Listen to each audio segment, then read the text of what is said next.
bem-vindos a esse nosso canal Espírita Kardecizando, de pequenos estudos e palestras sobre a nossa doutrina dos Espíritos. Hoje é dia de Evangelho. Vamos falar então do que disse São Lucas, o evangelista Lucas, em seu Evangelho 12, 49 e 53. Ele vai tratar daquela questão: não vim trazer a paz, mas a divisão. Mas antes de continuar, eu peço a todos os irmãos que ainda não se inscreveram no canal, que se inscrevam, dê um like, comente, aperte o botãozinho de inscrito e divulgue ao máximo possível de pessoas, de amigos que vocês conhecerem, para que aqueles que acharem interessante, que gostarem, passem a ter assim uma visão diferente do que seja a doutrina dos Espíritos. Hoje o aspecto é o Evangelho de Jesus. Então vamos lá, Lucas 12, 49 a 53. Julgais que eu tenha vindo trazer paz à terra? Não. Eu vos afirmo, ao contrário, vim trazer a divisão. Pois, doravante, se acharem numa casa 5 pessoas, estarão elas divididas, umas contra as outras, 3 contra 2 e 2 contra 3. O pai estará em divisão com o filho e o filho com o pai, a mãe com a filha e a filha com a mãe, a sogra com a nora e a nora com a sogra. Lucas 12, 49 a 53. Então, no comentário aqui do Evangelho segundo o Espiritismo, os Espíritos fazem essa pergunta aqui assim, ó: será mesmo possível que Jesus, a personificação da doçura e da bondade, Jesus, que não cessou de pregar o amor ao próximo, haja dito: não vim trazer a paz, mas a espada? Vim separar pai do filho, esposo da esposa, vim lançar fogo à terra, e tenho pressa de que ele se acenda? Não estarão essas palavras em contradição flagrante com seus ensinos? Jesus só falava em amor, de paz, igualdade entre os homens. E agora? Será que ele falou isso? Será possível mesmo? Aí tem mais uma pergunta. Não haverá blasfêmia em lhe atribuírem a linguagem de um conquistador sanguinário e devastador? Não seria uma blasfêmia? Alguns espíritos respondem assim: não há blasfêmia, nem contradição nessas palavras, pois foi mesmo ele quem as pronunciou. E elas não testemunham de sua alta sabedoria. Apenas um pouco equivoca, a forma onde exprime com exatidão o pensamento, o que deu lugar a que se enganassem relativamente ao verdadeiro sentido delas. Então, quer dizer, até recentemente a gente tem visto por aí pessoas dizerem que a violência tem base bíblica porque Jesus mandou comprar espada, porque Jesus falou isso. Isso se chama a verdadeira conspurcação do Evangelho do Senhor Jesus Cristo. O mestre jamais quis dizer isso. Como sempre, ele sempre falou assim de uma forma metafórica e deixou para o tempo o efeito psicológico das suas palavras sobre todos nós, né? Então o Espírito continua dizendo que e essa fala de Jesus, todas essas palavras tomadas à letra, tenderiam a transformar a sua missão toda de paz noutra de perturbação e discórdia, consequência absurda que o bom senso repele, porquanto Jesus não podia desmentir-se. E realmente, meus irmãos, o mestre não se desmentiu.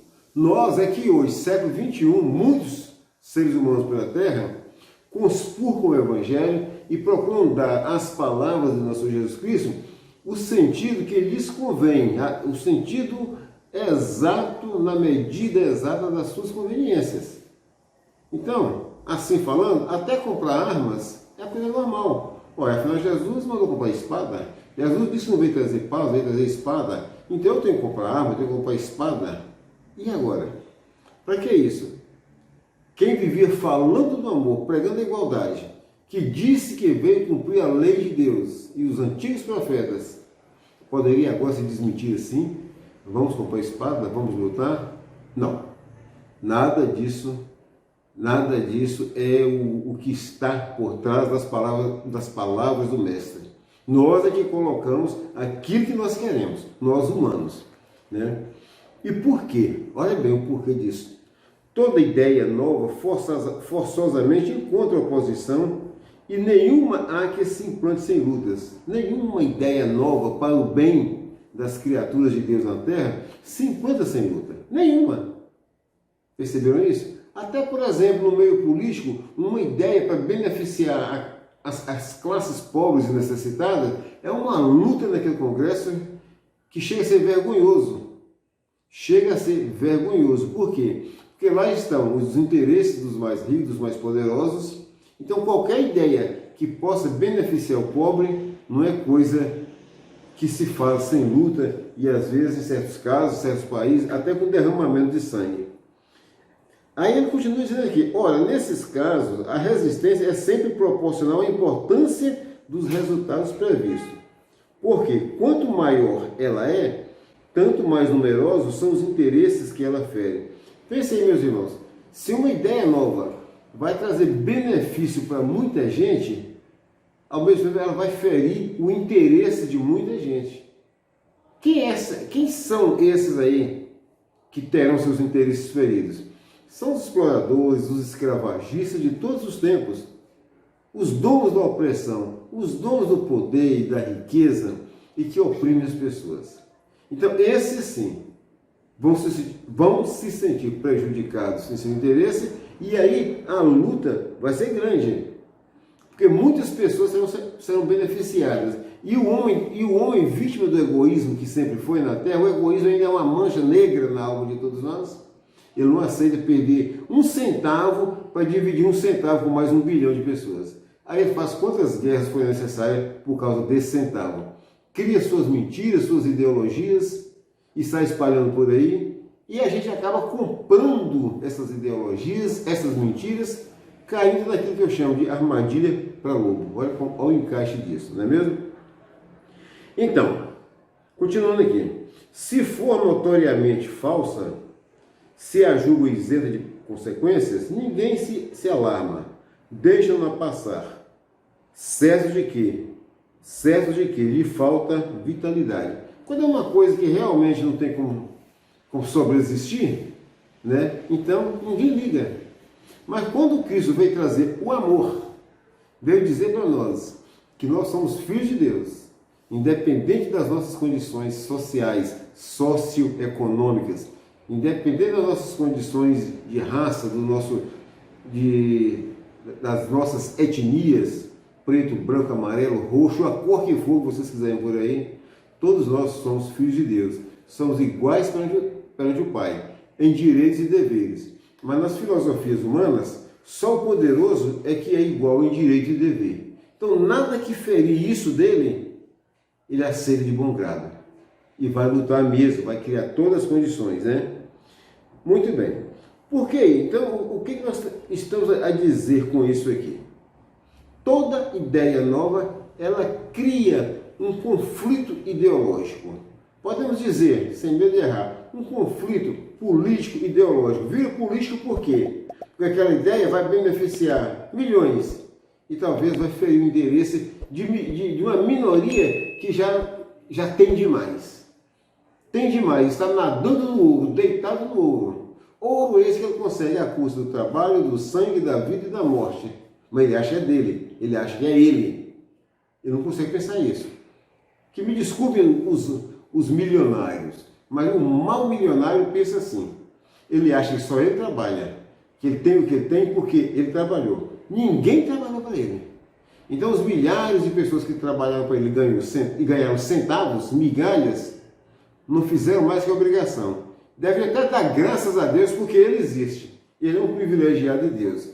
Ele colabora muito com Deus, explorando as pessoas, pagando o mínimo. Ele colabora demais com Deus. Aí, meus irmãos, Jesus ao chegar, ele sabia, olha aqui, ele veio, aqui está dizendo, ele veio proclamar uma doutrina que solaparia pela base os abusos de que viviam os fariseus, os escribas e os sacerdotes do seu tempo. Imolaram-no, mataram-no, né? Portanto, certo de que matando o homem matariam a ideia. E esse foi o maior engano deles. Mataram só o homem, só o corpo físico do homem. Mas a ideia não mataram. Por quê? Porque a ideia vem de Deus. certo? Veio Jesus, se não fosse Jesus, teria sido um outro mandado de Deus, um outro missionário de Deus, mas no nosso caso foi Jesus. E a ideia, o que ele trouxe, é de Deus. Então, todo esse sacerdócio, essa casta religiosa de judeus que viviam lá solapando as pessoas, cobrando tributos para a parte religiosa deles, para o templo, né? E ainda cooptando lá, mancomunados com Roma, que também cobrava impostos, porque Roma dizia que ela cobrava impostos, né? Usurpadora, estava lá cobrando impostos. Então, tanto Roma, o poder romano e o poder sacerdotal dos hebreus massacravam o povo. Então eles não queriam perder essa condição. Esse negócio de falar que a gente é igual a pobre, escravo, o que é isso? Quem é esse homem que vem dizer isso? Ué, ele está dizendo que ele é filho de Deus ainda? Ah não, tem que matar esse cara é louco. Esta ideia não pode vingar. Se esta ideia vingar, né, nós vamos perder. Ou seja, rico é rico, pobre é pobre. Acabou. Então, meus irmãos, onde a riqueza e a pobreza convivem, as guerras, as lutas de classe, o desamor entre as pessoas vão conviver junto. Entendeu? Vão conviver junto. A paz só existe nesses meios enquanto o pobre aceita a escravização, o abuso e a humilhação sem reclamar. Se chegar alguém no meio deles e falar que eles têm direito, pelo menos a comer um pouco melhor, aí começa a guerra. Sabe por quê? Porque o patrão que come caviar, vamos dizer, acha que o empregado dele começou um pouco de feijão, com um pouco de milho, já está bom demais. Só aí já está bom demais. E que tem que agradecer a ele ainda por isso. Então, esse é o problema. Quando Jesus chegou, que veio desmontar tudo isso aí, ele se chocou contra os interesses dessas pessoas. Nós estamos agora em um ano de eleição, um ano terrível, tenebroso, eu diria trevoso para o Brasil, onde essas duas forças, ou melhor, essa força do mal luta contra toda e qualquer possibilidade de se mudar alguma coisa. Não porque eles gostam do Brasil, porque amam o Brasil ou o povo brasileiro. É porque eles querem manter os seus interesses. Então, nós temos que ter muito cuidado nesse ano. E eu quero pedir aqui a todos os irmãos de todas as igrejas, igreja católica, igrejas evangélicas, que não deixem a política entrar nas suas igrejas. Centros espíritas, idem, não deixem a política entrar lá. E outra coisa, respeite o direito do seu irmão votar em quem ele quiser. Eu quero dizer o seguinte, se o seu irmão, dentro do seu centro espírita, dentro da sua igreja, seja ela evangélica ou católica, se você acha que o candidato dele é o capeta, lembre-se que para ele o seu candidato é o demônio. Então, se você é democrata, deixa ele votar no demônio para você votar no capeta, vamos dizer, né? Afinal de contas, democracia é isso aí. E todo mundo tem que respeitar o direito de todo mundo. Nós já estamos no século XXI. Não há mais espaço para essas loucuras, para essas sandices. Né? Quando você for para a sua igreja, seja ela qual for, deixe o seu candidato lá fora. Tá? Fala, meu candidato, meu amigo, fique aqui fora, eu vou entrar porque tem alguns irmãos lá dentro que não gostam de você. Fique aí. Quando eu sair, você pula nas minhas costas e eu vou para casa com você. Mas por enquanto, fique aí, não entra ali não. Lembre-se que a casa de Deus é a casa de Deus.